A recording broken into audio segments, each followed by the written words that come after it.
설교의 제목이 좀 약간 표현이 좀 거칩니다. 왜 이삭의 집안은 콩가루 집안이 되었을까? 제가 설교의 제목을 이 콩가루 집안이라고 표현을 했는데요. 좀 어떻게 보면 좀 표현 자체가 설교 제목으로 쓰기에는 좀 속된 표현일 수도 있고 또 불편할 수도 있지만 오히려 사실 우리의 마음속에 이게 아주 현실감 있게 확 다가오는 그런 표현이라서 제가 설교의 제목을 왜 이삭의 가정은 콩가루 집안이 되었을까라고 정했습니다.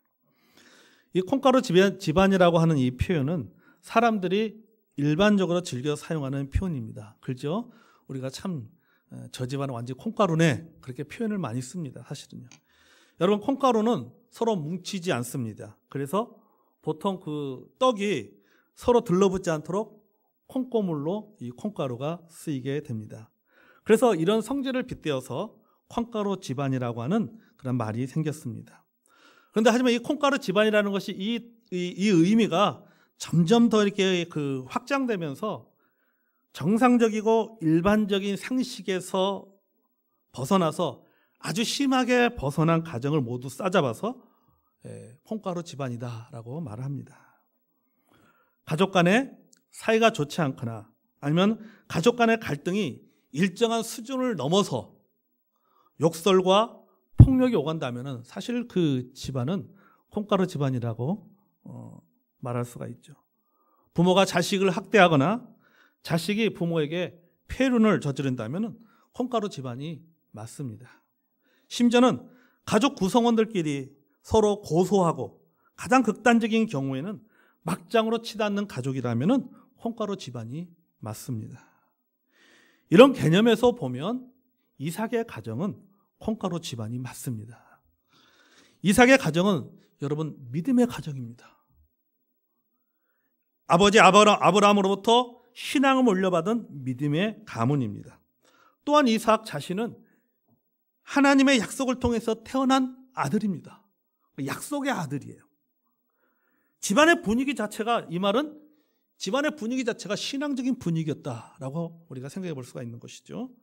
현대적으로 좀 표현해 보면요. 지금으로 표현해 본다면은 이삭의 가정은요. 기독교 가정입니다.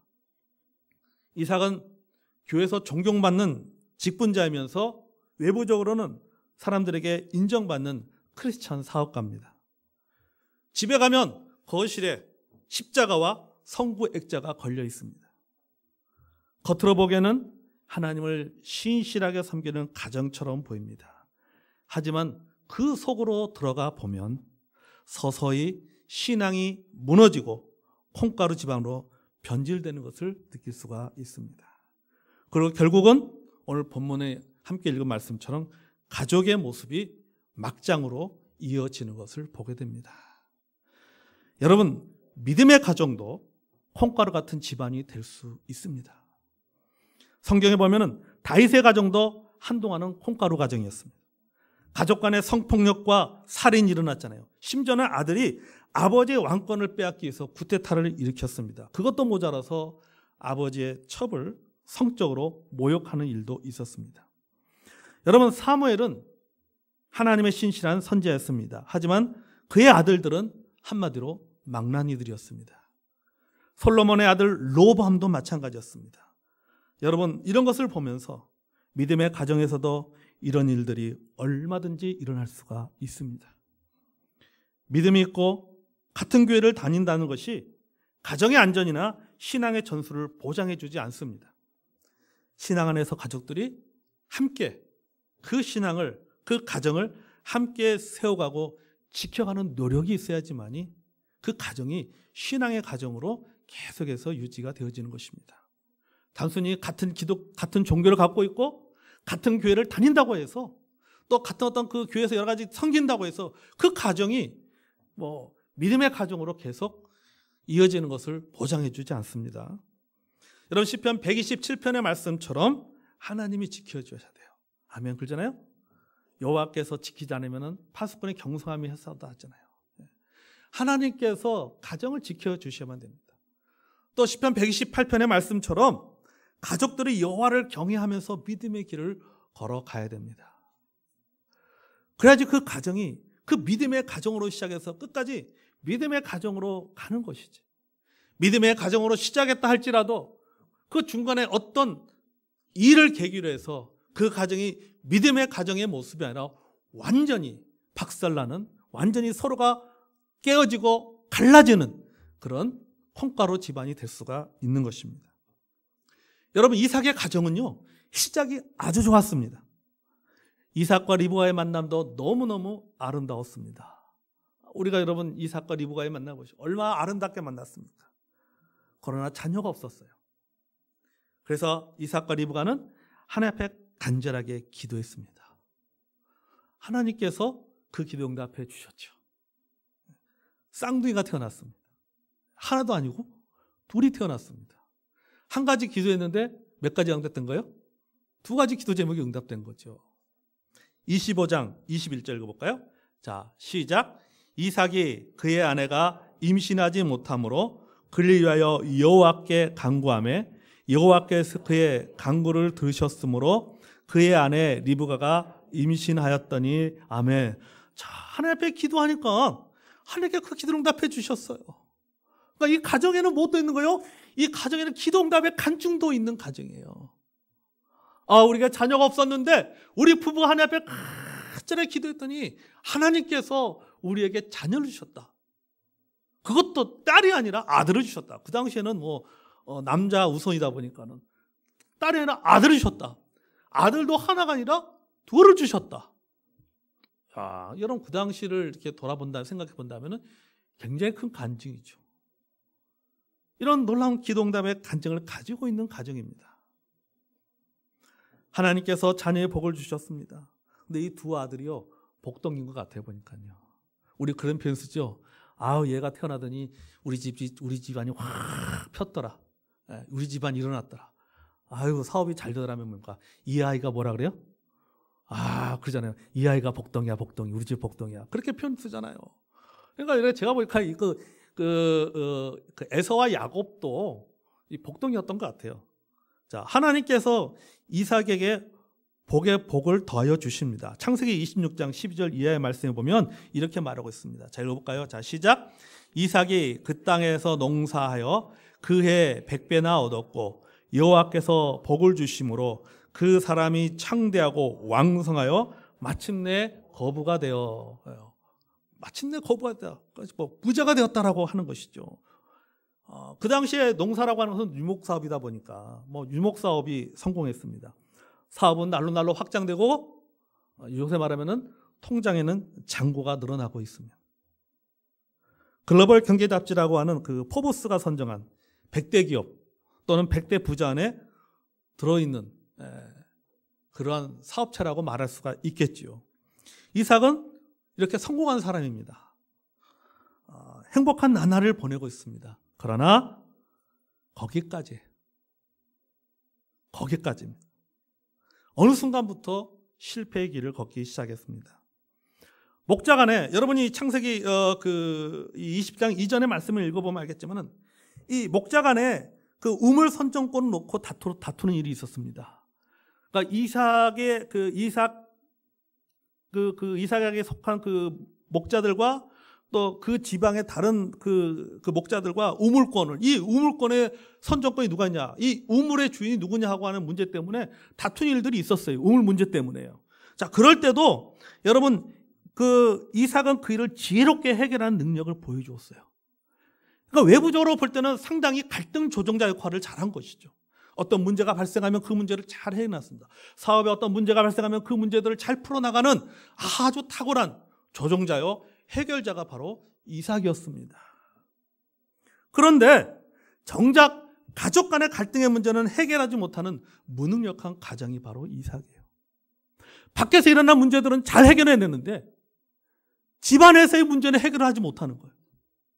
밖에서의 갈등 문제는 중간에 조정자가 되어서 서로 이렇게 타협할 수 있게 해서 서로 원만하게 그 문제를 잘 해결해낼 수 있는 능력자였는데 이게 집안에서의 문제만큼은 그걸 해결하지 못하는 거예요. 그런 능력을 갖추고 있지 못한 거예요. 결국 나중에는 형이 동생을 죽이려 하고 동생은 형을 피해 멀리 도망가야 하는 지경에 이르게 이렇게 되었죠. 그러니까 이걸 이제 제가 이제 쉽게 설명, 지금으로 표현하면요, 이 아버지의 재산을 가지고 지금 가족 간의 다툼이 벌어진 거죠. 아주 현대적으로 표현하면요. 다툼을 벌이고 심지어는 법정 소송까지 가는 경우죠. 가족 모두가 깊은 상처를 지금 받았습니다. 여러분, 믿음의 가정도, 이 화목했던 가정도 돈 앞에서는 콩가루 집안이 될 수 있어요. 유산 문제를 놓고 형제 간에 또는 자녀 간에 다툴 수도 있습니다. 누가 조금 더 많이 갖기 위해서 그런 문제 가지고 다툴 수가 있는 것이죠. 심지어 여러분 그런 얘기 가끔 듣잖아요.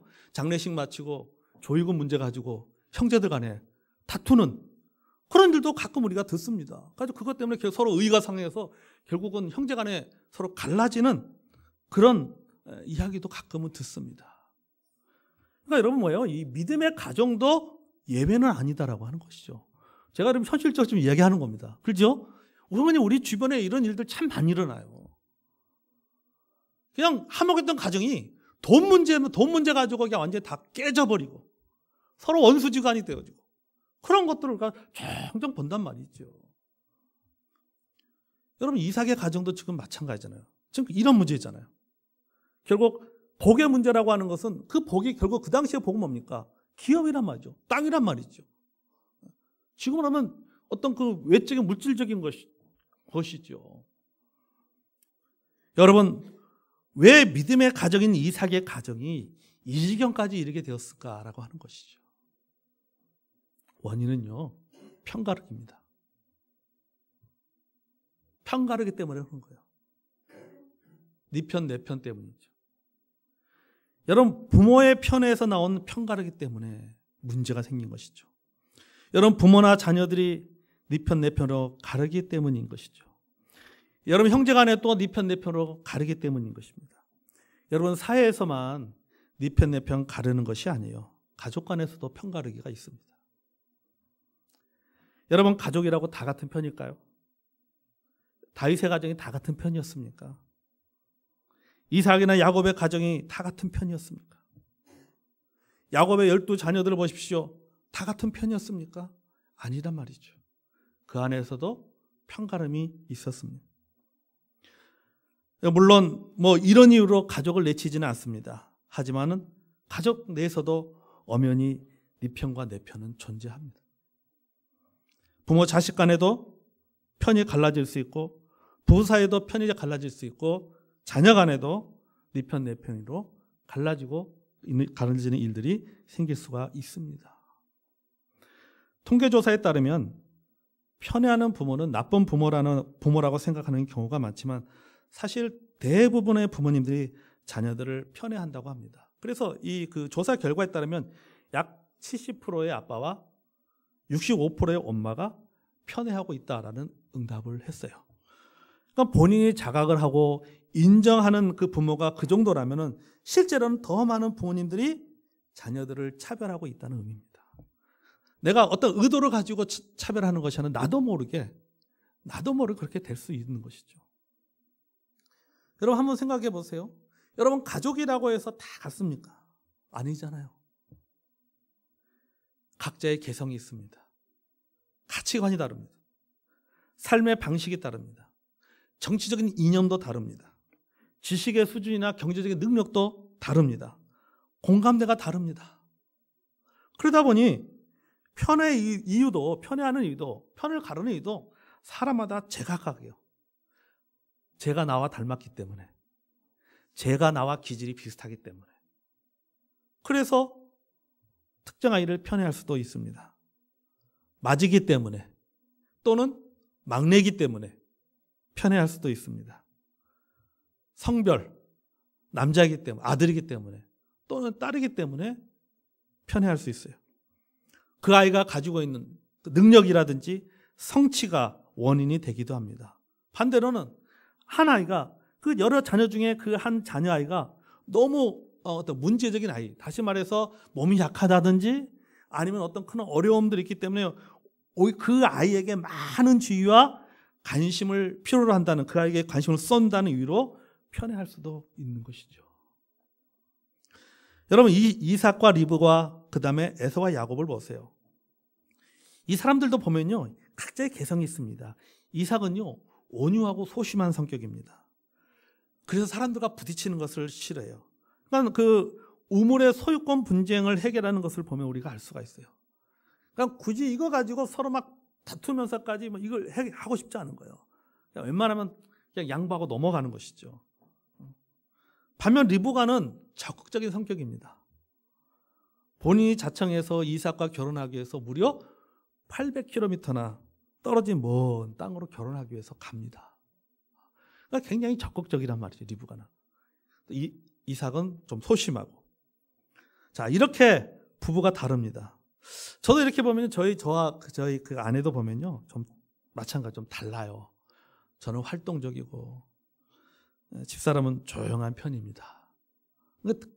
그래야 될 것 같아요. 왜 그러냐면 둘 다 활동적이면은 서로 누가 키웁니까? 그렇잖아요. 속 키우는 사람이 있어야 될 거 아니에요. 네. 한 사람도 서로 키워야지. 그러니까 이렇게 뭐냐면 부부간의 성격이 같은 사람이 드물다라고 하는 것이죠. 사실은요. 제가 우리 목사님들 봐도요. 목사님이 선비형이면요, 사모님은 굉장히 활동적입니다.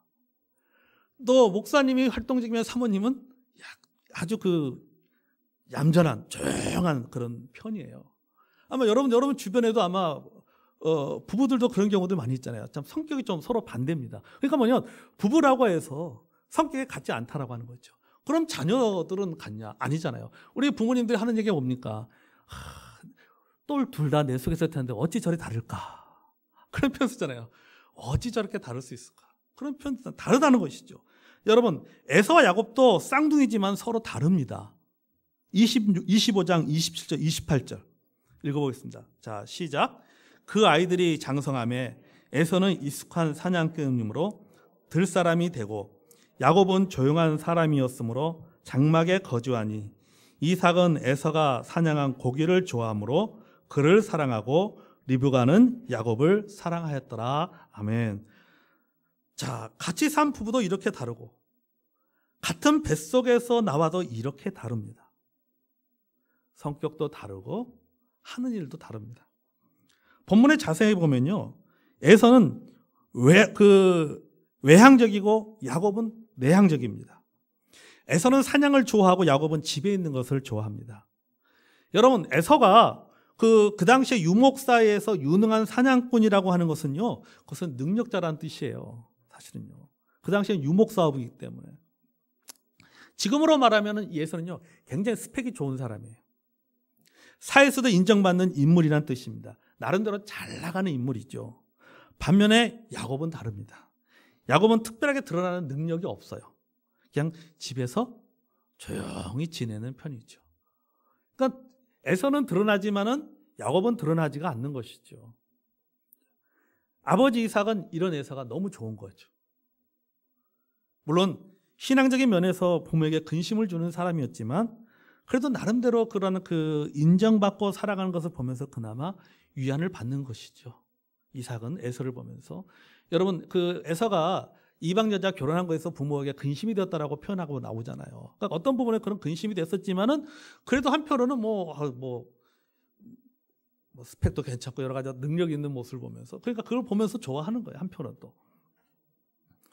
본문에 보면 있잖아요. 이삭은 에서가 사냥한 고기를 좋아한다라고 표현이 있습니다. 잘 나간 아들이 아버지에게 집도 사주고 차도 사주고 좋은 곳으로 여행도 시켜주니 됐다고 생각하는 것과 똑같은 것이죠. 그래도 괜찮다. 그러니까 그나마 이거를 통해서 내가 좀 위안을 삼아야지, 이런 것이죠. 뭔가 아쉬운 점이 있지만, 신앙적인 면에서 아쉬운 점이 있지만 그래도 다른 면에 있어서 뭐 잘한 게 있기 때문에 그것 때문에 위안을 좀 받고 있는 것이죠. 자, 반면에 리브가는 야곱이 늘 집에 있어서 자신의 일도 도와주고 말벗도 해줘서 좋은 것이죠. 아니면은 이렇게 표현할 수도 있어요. 에서와 비교해 보면서, 그 엄마 입장에서 에서와 비교해 보면서 좀 야곱이 능력이 없는 것처럼 보여서 오히려 안쓰러워서, 야곱이 좀 안쓰러워서 더 사랑했을 수도 있습니다. 여러분, 어쨌든 간에 이삭은 에서를 사랑하고 리브가는 야곱을 사랑한다라고 성경은 기록하고 있습니다. 뭐 하는 거예요? 이게 편이 갈라진 거예요. 그런데 그 갈라지는 기준이 뭐냐라고 하는 것이죠. 본문에 자세히 말하자면 그 갈라지는 기준이 뭡니까? 부모의 선호도입니다. 부모의 취향으로 갈라지는 것을 보게 됩니다. 그러잖아요. 에서가 이삭이 에서를 좋아하는 이유는 뭡니까? 에서의 고기잖아요. 에서가 사냥한 고기가 좋은 거죠. 리브가가 야곱을 좋아하는 이유는 늘 항상 집에 같이 있으니까 좋은 거죠. 여러분, 우리가 흔히 속담에 10손가락 깨물어서 아프지 않은 손가락이 없다라고 라는 말 잘합니다. 그러나 10손가락 깨물어서 아프지 않은 손가락은 없지만, 그러나 여러분, 더 아픈 손가락이 있고 덜 아픈 손가락이 있습니다. 그렇죠? 똑같이 깨문다고 해서 똑같이 아픈 게 아니라 좀 더 아픈 손가락도 있고 덜 아픈 손가락도 있어요. 이 말은 뭡니까? 차이가 있다는 거죠. 차별이 있다는 거죠. 차별로 힘든 시간을 겪었던 어떤 분이요, 심하게 자녀를 차별하는 부모의 속마음이라고 하는 제목의 글 속에 이런 내용이 있었습니다. 그 보니까요, 차별하는 본질적인 이유는 사랑 때문에 차별한다. 사랑하기 때문에 차별한다. 그러니까 예를 들어서 자식 1, 자식 2, 자식 3이 있는데 3명의 자식이 있는데 자식 2에 대한 사랑이 심하게 클 때 1과 3은 덜 사랑하는 것이 아니라 1과 3이 미워진다고 합니다. 덜 사랑하는 것이 아니라 미워진다고 하는 거예요. 그럼 왜 똑같이 자기 속으로 났는데 1과 3이 특별히 잘못한 것도 없는데 미워하는 이유가 무엇일까라고 하는 우리가 의문이 생기잖아요. 근데 그 그래요 같으면요, 단순히 1과 3은 평범하게 사랑하고 2에 대해서 더 많이 사랑하는 것이 아니냐라고 하는 생각할 수도 있는데 아니다라고 하는 거예요. 모든 것이 넉넉하게 여유가 있을 때는 문제가 되지 않습니다. 1에게도 줄 수 있고 2에게도 줄 수 있고 3에게도 줄 수 있으면 문제가 되지 않아요. 자, 이런 넉넉한 상황이기 때문에 1과 3에 대해서 기본적인 부모로서의 책임을 이행하면서 2에 대해서는 더 마음껏 다 쏟아부어 줄 수가 있다고 하는 거죠. 여유가 있기 때문에. 하지만 이것도 그래야면 이것도 나중에 재산을 나누는 과정에서는 문제가 발생할 수가 있다고 하는 거죠. 맞아요. 여러분, 충분히 일어날 수 있는 이야기입니다. 그런데 부족할 때는 문제가 다르다는 거예요. 부족할 때는 문제가 다르다는 거예요.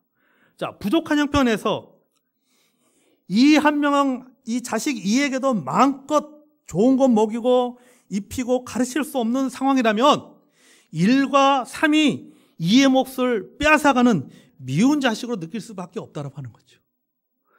한정된 자원을 가지고 1과 2와 3을 어느 정도 능력이 있으면 상관없는데 한정된 자원이란 말이죠. 근데 1, 2, 3 중에서 2가 너무 얘가 탁월해요. 그러다 보니까는 근데 자원은 한정되어 있고 라는 것이죠. 근데 얘한테 이걸 다 쏟아붓고 싶은데 뭐냐면은 자녀 1과 자녀 3이 빼앗아가는 거죠. 그러니까 부모 입장에서는 1과 3이 미운 거예요. 얘한테는 좋은 과외도 시키고 싶고 좋은 것을 다 해주고 싶은데 1과 3이 자기들로 과외시켜달라고 하고 자기들도 이것저것 해달라고 하니까 어떻습니까? 미운 거죠. 이런 것들로 인해서 결국은 뭡니까? 이런 것들이 차별이 되고 이런 것들이 10년, 20년 그 분노가 쌓이고 어느 순간부터는 1과 3은 채무자가 되고 자기와 이는 채권자의 심리를 갖게 된다라고 하는 것이죠. 여러분, 이런 상황에 이르면 안 됩니다. 아멘. 근데 여러분, 우리가 살면서 그런 얘기 많이 들었어요. 여러 자녀들 가운데도 너는 누구를 위해서 희생해야 된다. 그렇죠. 옛날 분들 그렇게 많이 했잖아요. 희생해야 된다. 완전히 쏟아붓는 올리하는 그런 경우들이 종종 있습니다. 근데 이게 결국 좋은 게 아니라고 하는 것이죠. 결국 이런 것들이 쌓여서 어느 순간 이게 폭발하게 된다라고 하는 것입니다. 자, 여러분 보십시오. 편갈의 결정적인 사건이 터집니다. 그게 바로 뭡니까? 축복에 관한 사기 사건이 터져버리잖아요. 그리고 이것이 결국은 형제를 원수지간으로 만드는 결과를 가져오게 됐잖아요. 그 편가르기만 끝나는 것이 아니라 그것이 결국 그 끝의 결과는 어떻게 되는 것입니까? 결국은 서로 간에 원수지간이 되고 서로 간에 깊은 상처를 만들어내는 결과를 가져오게 되고 말았다라고 하는 것이죠. 이 부분에서 우리가 다음 주에 한 번 더 나눕니다. 결론을 맺습니다. 여러분, 이삭의 가정이 콩가루 집안이 된 이유 중에 하나가 바로 편에서 나온 편가르기입니다. 편가르기는 결국 모두에게 불행을 가져다 줍니다. 제니 제킨스 토론토 대학 그 은용심리학과 교수는요, 편에는 사랑받지 못하는 아이뿐 아니라 가족 전체에 해악을 끼친다고 했어요. 이제 맞는 말 같아요. 여러분, 이삭과 리브가 그리고 에서와 야곱 모두에게 해악을 가져왔습니다. 편애라고 하는 거죠. 편가르기가 결국 모두에게 부정적인 결과를 가져왔고 모두에게 깊은 상처를 가져온 것이죠. 그럼 이 문제를 어떻게 예방할 수 있을까? 전문가들은 말합니다. 따라오겠습니다. 불공평하게 공평하라. 불공평하게 공평하게, 불공평하게 공평하라라고 말하고 있습니다. 즉 뭐냐면은 자녀들 각자의 개성을 평가해서 그것들 각각을 편애하라고 하는 거죠. 각자가 가지고 있는 개성, 각자가 가지고 있는 능력이 있잖아요. 여러분 모두가 다 똑같은 능력이 있는 것이 아닙니다. 여러분 다 삶이 달라요.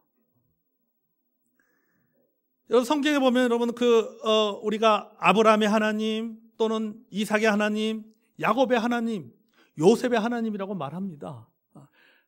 똑같은 믿음의 대를 이으면서 계속 같은 신앙을 가지고 있고 같은 하나님을 섬기고 있지만은 야곱의 삶이 아브라함의 삶이 다르고 이삭의 삶이 다르고 야곱의 삶이 다르고 요셉의 삶이 다르잖아요. 똑같은 삶이 아니에요. 다 다른 삶. 아브라함은 개척하는 삶을 샀고 이삭은 아버지 잘 만나가지고 좀 편안하게 살았고 그렇잖아요.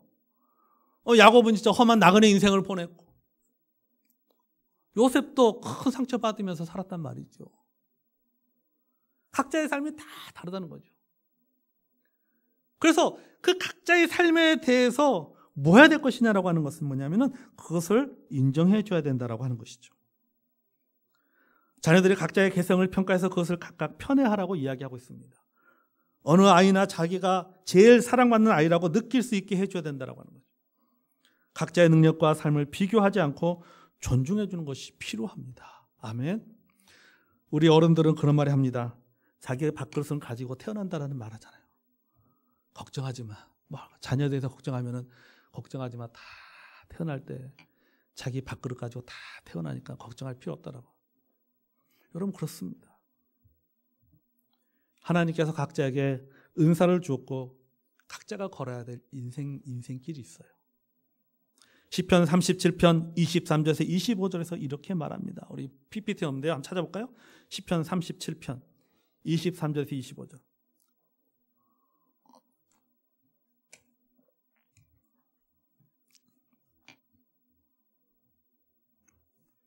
시편 37편 23절에서 25절. 자, 이것은 이렇게 말합니다. 자, 시작. 여호와께서 사람의 걸음을 정하시고 그의 길을 기뻐하시나니 그는 넘어지나 아주 엎드러지지 아니함은 여호와께서 그의 손으로 붙들으심이라. 내가 어려서부터 늙기까지 의인이 버림을 당하거나 그의 자손이 걸식함을 보지 못하였도다. 아멘. 여러분 하나님께서 사람의 걸음을 정하시고 그 길을 기뻐하신다. 하나님께서 각자 우리 자녀에게 부모도 마찬가지고 자녀들도 마찬가지고 다 뭐 주신 거예요. 다 각자 밥그릇을 주신 거예요. 각자 밥그릇 주셨고 각자 걸어가게 하시고 각자 똑같이 다 똑같은 삶을 살수 형제간에도요 다 똑같은 삶을 살 수가 없어요. 어떤 자녀는 어떤 형제는 좀 잘 살 수 있고 어떤 형제는 좀 잘 나갈 수 있고 어떤 형제는 좀 못 나갈 수 있고 좀 어렵게 살 수 있고 다 그런 겁니다. 다. 그래도 뭡니까? 하나님께서 사라에게 걸음을 정하시고 그 얘기를 기뻐하신다고 했습니다. 아멘. 하나님께 그 길을 인도해 가신 거예요. 그러니까 부모로서 할 수 있는 것은 뭡니까? 여러분, 기도해 주는 길밖에 없는 거예요. 하나님께서 인도하십니다. 여러분, 이삭과 리브가 에서와 야곱이 이 진리를 무시하고 억지로 하려고 했기 때문에 문제가 발생한 것이죠. 여러분 알다시피 여러분, 에서와 야곱이 태어날 때 분명히 그들의 운명에 대해서, 그들의 인생에 대해서 성경은 분명히 말하고 있었습니다. 하나님께서 그들에게 정하신 인생이 있었다라고 하는 거죠. 그런데 그 인생을 누가 바꾸려고 한 것이에요? 이삭이 바꾸려고 한 것이에요. 야곱이 바꾸려고 한 것이에요. 아니, 에사가 리브가가 바꾸려고 한 것이고, 또 에사가 바꾸려고 한 것이고, 야곱이 바꾸려고 한 것이고. 그러니까 여러분, 순리대로 해야 될 일들이 바꿔버리니까는 그것이 문제가 생기는 것이죠. 하나님께서 분명히 야곱의 인생을 말씀하셨잖아요. 큰 자가 작은 자에게, 그러잖아요. 저를 섬긴다고 했잖아요. 그러니까 정해진 거란 말이죠. 그렇다면은 이게 하나님이 주신 축복이잖아요. 그럼 그 축복을 어떻게 받아야 돼요? 축복의 과정 방법으로 그것을 받아야 축복이 되는 거예요. 근데 지금 요셉은 어떻게 한 거예요? 나중에 야곱은 어떻게 한 것입니까? 그 축복의 선물을 저주의 방법으로 그것을 받으려고 한 거예요. 그러니까 어떻게 됩니까? 어려움을 겪죠. 야곱이 그렇게 하죠. 이거 엄마가 너 거짓말 해가지고 빨리 받아. 빨리. 아버지 그 축복 받아. 하니까 야곱이 뭐라고 합니까? 엄마 무서워요. 이러다가 저주 받으면 어떡해요? 그렇게 말하잖아요. 여러분, 억지로 하려고 하기 때문에 문제가 발생하는 겁니다. 우리가 할 수 있는 것은 뭡니까? 기도밖에 없는 거예요. 아멘. 나의 선호에 따라서, 나의 기대에 따라서 가족 간에 서로 편애해서는 안 됩니다. 편애는 결국은 편가르기를 가져오고 모두에게 깊은 상처로 남을 수밖에 없습니다. 하나님께서 천지를 창조하실 때 각각 특성에 맞게 창조하셨습니다. 그리고 뭐라고 말씀하셨습니까? 보시기에 좋았더라. 보시기에 좋았더라고 말씀하셨어요. 똑같은 동물이 아니잖아요. 새의 모양이 있고, 또 물고기의 모양이 있고, 해의 모양이 있고, 달의 모양이 있습니다. 모든 생물의 각각의 모양과 각각의 특징이 있어요. 똑같잖아요. 다 달라요. 1년생이 있고 다년생이 있습니다. 식물도. 하루살이도 있고 몇 년 더 사는 그런 벌레들도 있잖아요. 곤충들도 있습니다. 그 모든 것을 창조하시고 하나님 뭐라고 말씀해요? 보시기에 좋았더라. 우리 각자도 다 하나님 보시기에 좋은 사람입니다. 나도 또 우리의 자녀들도 각자도 하나님 보시기에 좋은 사람입니다. 아멘. 우리가 그런 시각으로 좀 자녀들을 바라볼 필요가 있고 우리 가족들을 바라볼 필요가 있습니다. 그러므로 여러분, 우리가 편애할 것이 아니라 또 나도 모르게 편가르게 할 것이 아니라 여러분 존중하고 격려해주고 기도해 줘야 됩니다. 아멘. 그래야지 여러분 콩가루 집안이 되지 않습니까? 이삭의 집안이 왜 콩가루 집안이 되었습니까? 믿음이 있다고 하는 가정이 왜 콩가루 집안이 되었습니까? 자기의 선호, 자기의 취향, 자기의 기대에 따라서 그 기준으로 나누었기 때문에 결국은 그 가정은 콩가루 집안이 되고 결국은 서로에게 깊은 상처를 받게 되었습니다. 저는 우리 성도님들의 가정에 이런 아픔, 이런 어려움이 없기를 주의 이름으로 축복합니다. 우리 기도하겠습니다.